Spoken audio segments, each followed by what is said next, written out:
था कि अलीमा खान साहिबा को सख्त पैगाम दिया जाए, क्योंकि अलीमा खानम साहिबा जो हैं वो हर जगह पे इमरान खान साहब के मौक़िफ़ को दोहरा रही हैं और एस्टेब्लिशमेंट को ये लगता है कि अलीमा खानम जो पैगाम देती हैं उसका असर पाकिस्तान में होता है, क्योंकि वो इमरान खान की बहन है और उनकी फैमिली की हैसियत से इमरान खान साहब से मुलाकातें भी रही हैं। लिहाजा जो वो कहती हैं उस पर लोग बिलीव करते हैं और जो पाकिस्तान तहरीक इंसाफ के वो लोग जिनके ज़रिए से एस्टेब्लिशमेंट कोई चीज़ें मार्केट में लॉन्च करना चाहती हैं, अब वो चीज़ें बेअसर हो जाती हैं। मिसाल के तौर पे तहरीक इंसाफ के कुछ लोग ऐसे हैं जो एस्टेब्लिशमेंट से राब्ते में हैं। कोई बुरी बात नहीं है, सियासतदानों का काम ही राब्ता करना होता है, लेकिन एस्टेब्लिशमेंट उनके ज़रिए से बड़े तरीके से अपना बयानिया मार्केट में लॉन्च करती है। लेकिन जब भी कोई बयानिया लॉन्च किया जाता है, इमरान खान साहब की फैमिली से लोग कोई ना कोई स्टेटमेंट दे देते हैं और वो सारा का सारा बयानिया जो है वो दबड़दूस हो जाता है, फारिग हो जाता है। इसीलिए जो है वो बुशरा बीबी को भी जेल के अंदर रखा गया, बार बार इमरान खान की बहनों को भी गिरफ्तार किया गया, लेकिन इंपैक्ट बहुत बड़ा आता है। लिहाजा इमरान खान साहब की बहनों ने ऐसा कुछ किया भी नहीं, उनके खिलाफ कोई सबूत भी नहीं है कि उन्हें लंबे अरसे तक अंदर रखा जा सके। तो अब इमरान खान की बहनों को दबाव में लेने के लिए खास तौर पे अलीमा खान साहिबा को ये फैसला किया गया, पाकिस्तान की एस्टेब्लिशमेंट और ये जो पंजाब गवर्नमेंट है इन्होंने मिलकर ये तय किया कि उठा लिया जाएगा अलीमा खान के बेटे को। अच्छा, जिस बेटे को उठाना था उसका नाम शेर शाह है। शेर शाह जो है वो यहाँ बरतानिया में था पहले, मेरी उससे यहाँ पे एक मुलाकात भी हुई एक जगह पे, और जब डॉक्टर आरिफ अलवी साहब आए थे गालिबन तब मुलाकात हुई थी। तो उसको इस बात का आइडिया था कि उसे गिरफ्तार कर लिया जाएगा, लेकिन जब वो पाकिस्तान वापस गया तो उसके बाद अब उसके भाई को गिरफ्तार किया गया।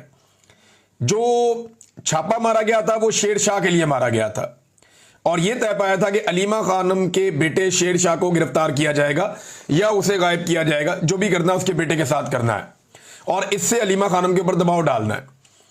तो जब रात को पुलिस वहां पे पहुंची और बाकी लोग पहुंचे नकाबपोश, तो इन्होंने जाके घर पे धावा बोला, कुछ जो बेचारे मुलाजमीन वहां काम करते हैं उनको मारा कुटा। इससे पहले उनका एक ड्राइवर जिसको पहले बहुत मारा था वो छोड़कर भी चला गया था, किसी को उठा के गायब भी कर देते हैं घर में से। तो अब उनके बेटे को जब पकड़ा तो पता चला ये तो दूसरा बेटा है, ये तो शारेज है। तो शारेज जो है वो एक बैनुल अक़वामी एथलीट है जो पाकिस्तान की नुमाइंदगी भी करता है, और अलीमा खानम के दूसरे बेटे को पकड़ लिया और पकड़ के ले गए। अब ये जब किसी जगह के ऊपर रेड मारते हैं ना तो इनको आइडिया भी नहीं होता, क्योंकि बड़ी उजलत के अंदर रेड मारते हैं, इन्हें रिएक्शन का खतरा भी होता है, तो ये फौरी तौर पे वहां से निकलने की करते हैं। तो ये वहां से अलीमा खानम के दूसरे बेटे को लेकर निकल गए और फिर रात को एक मीटिंग होती है। जब ये सोशल मीडिया पे शोर मचता है, हर तरफ खबर जाती है और पता चलता है कि ये तो अलीमा खानम का दूसरा बेटा है, तो फिर ये तय किया गया सो व्हाट, अगर ये दूसरा बेटा भी है तो अलीमा खान का बेटा, दबाव डालो, दबाव बढ़ाओ। एस्टेब्लिशमेंट जो है वो ये तवक्को कर रही थी कि अलीमा खानम का जो बेटा जो दरकार था, जिसे पकड़ना था शेर शाह, वो कहीं सामने नहीं आएगा और अब वो रूपोश हो जाएगा। लिहाजा ये जो बेटा हमने पकड़ लिया ना ये काफी है, इसके जरिए से अलीमा खानम पे हम दबाव डालेंगे। अब हुआ ये कि ये फैसला कर लिया गया और ये तो पहले से तय था कि इसको पेश अगर करेंगे तो फिर उसका रिमांड लेंगे, और जज तो वही करते हैं ना बेचारे, जो उनको एस्टेब्लिशमेंट उनके ऊपर दबाव डालती है। कुछ जजेस ने बड़ी हिम्मत दिखाई और बार बार दिखाई, उन्हें सल्यूट करना चाहिए सारी कौम को, लेकिन बहुत सारे जजेस जो अब लाकर बिठाए गए मुख्तलिफ जगहों पर अपनी मर्जी के, वो जजेस इंसाफ की फराहमी नहीं कर रहे, बल्कि बुरी तरह नाकाम है इंसाफ फराहम करने में, या कंप्रोमाइज जो आप ये समझ लें। बहरहाल जज के सामने पेश किया गया तो शेर शाह वहां पे भी आ गया।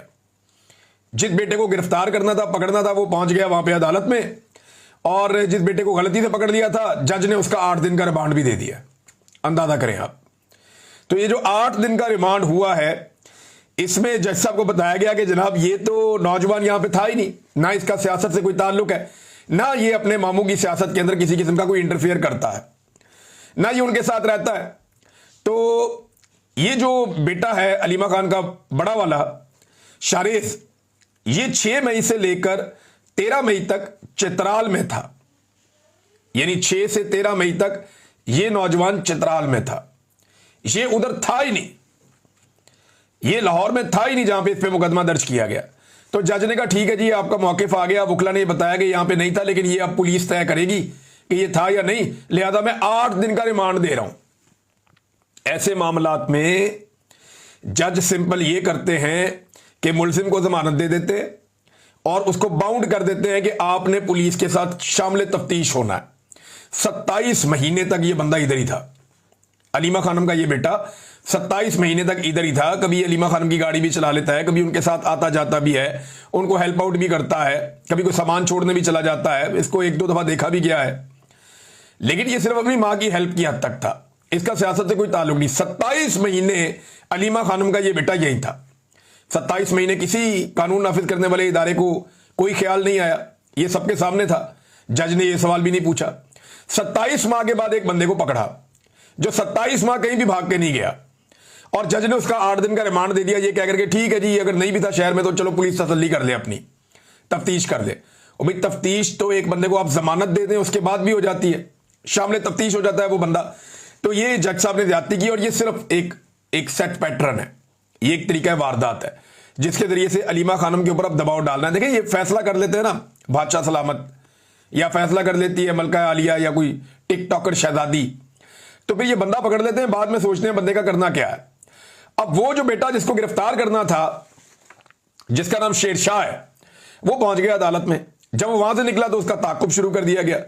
उसके पीछे लग लग के काफी दूर जाके उसको भी सादा कपड़ों में लोग उतरे, उन्होंने उसकी गाड़ी को घेरा, उसे गाड़ी से निकाल के अगवा करके उसे भी ले गए। अब वो जो शेरशाह है उसको भी अगवा कर लिया गया। अच्छा, शेरशाह के बारे में ना थोड़े दिन पहले शेर अफजल मरवत साहब ने एक दावा किया था।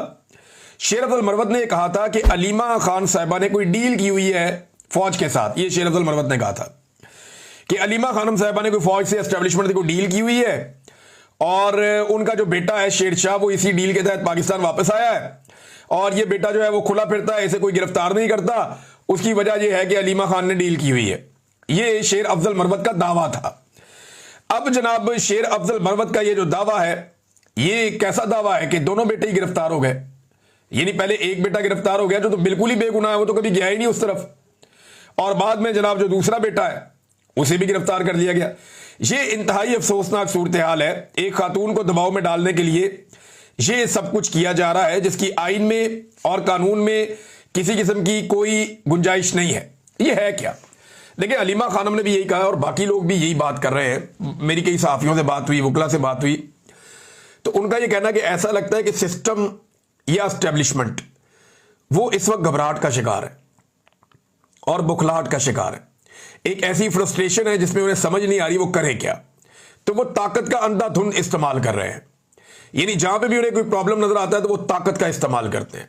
26 नवंबर में लोग एहतजाज करने आ रहे हैं, कोई बातचीत नहीं, मारो गोलियां, ताकत का इस्तेमाल करते हैं।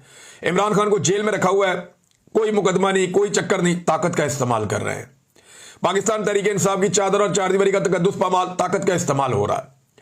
अलीमा खानम साहबा बाहर आके बात करती हैं, इमरान खान साहब का पैगाम पहुंचाती हैं, तो उनके दोनों बेटों को उठाकर अगवा कर लिया गया। एक के ऊपर अब मुकदमा डाल दिया गया, दूसरे का भी कुछ पता नहीं है, ताकत का इस्तेमाल कर रहे हैं। तो हर जगह पे पाकिस्तान तहरीक इंसाफ के खिलाफ हो या पाकिस्तान की आवाम के खिलाफ हो, पाकिस्तान की मिलिट्री एस्टेब्लिशमेंट सिर्फ ताकत का इस्तेमाल कर रही है। दिमाग ऐसा लगता है इनका काम करना बंद कर गया है। वैसे भी मोटी खोपड़ी है, इसमें बात जल्दी घुसती नहीं है। पाकिस्तान की हालत इन्होंने क्या कर दी है, अगर इनका दिमाग काम करता होता तो आज पाकिस्तान की ये हालत ना होती। बहरहाल ये एक फ्रस्ट्रेशन है, एक कमजोरी है जो अब साफ साफ दिखाई दे रही है कि कानून और आइन के दायरे से बाहर ये पाकिस्तान को डील कर रहे हैं, पाकिस्तान की मिलिट्री एस्टेब्लिशमेंट और दीगर इदारे। और याद रखिएगा कि अगर ये वक्त निकल गया ना, तो जो आप गलतियां कर रहे हैं इसके बाद आपके पास कोई बहाना भी नहीं बचेगा। और ये बात मेरी आप संभाल के रख लीजिएगा कि आपके पास वाकई कोई बहाना नहीं बचेगा, क्योंकि इमरान खान तो डट के खड़ा हुआ है, वो तो एक कदम पीछे हटने को तैयार नहीं है।